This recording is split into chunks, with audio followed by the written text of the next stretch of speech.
আসসালামু আলাইকুম, welcome back to Fatema mini blogs. আমি আজকে চাউমিন রান্না করেছি। দেখেন আমার চাউমিনটা কতটা ঝুরঝুরে হয়েছে। চাউমিন রান্নাটার পুরোটা প্রসেস আপনাদের দেখিয়ে দিচ্ছি। ফুটানো গরম পানির ভিতরে তৈল দিয়ে দিয়েছি, 1 চামচ লবণ দিয়েছি। এখন চাউমিনটাকে আমি সেদ্ধ করে নিব। সেদ্ধটা আপনাদের 10 মিনিটের মতো সেদ্ধটা করতে হবে। আমি টুকরো মুরগি মাংস নিয়েছি, আদা দিয়েছি, রসুন দিয়েছি, জিরা দিয়েছি, লবণ দিয়েছি, মরিচের গুঁড়া দিয়েছি, হলুদের গুঁড়া দিয়েছি, তৈল দিয়েছি। এটাকে আমি ভালো করে মেখে নেব। এটাকে মেখে এটাকে আমি একটু রান্না করে নেব। একটু কড়াইয়ের ভিতরে তৈল দিয়ে দিয়েছি। এটাকে একটু ভেজে নেব।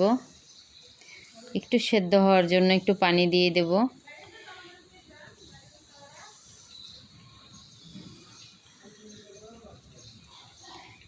ঢাকনাটাকে দিয়ে দেব যাতে ভালো করে সিদ্ধ হয়ে যায়। এটাকে আমি এখন আলাদা করে রেখে দিয়ে আমি আবার কড়াইয়ের ভিতরে গরম তৈলের ভিতরে আমি একটা ডিমটাকে ফেটিয়ে এটাকে শুধু লবণ দিয়ে একটু ভেজে নিয়েছি। আলাদা করে এটা রেখে দেব চাউমিনের ভিতরে দেওয়ার জন্য।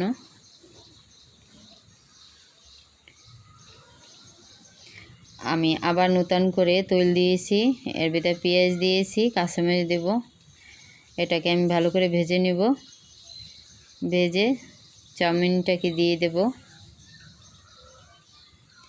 তারপর একে একে আমি এখানে একটু টমেটো দিয়েছি। চিকেনটাকে দিয়ে দিয়েছি।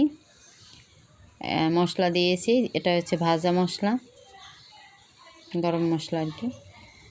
ওই ডিমটাকে দিয়েছি, সস দিয়েছি। এখানে আপনারা সবজি ইউজ করতে পারেন। আমার বেবিরা সবজি খায় না, তাই ইউজ করিনি। যদি ভালো লাগে লাইক কমেন্ট করবেন। এভাবে হয়েছে।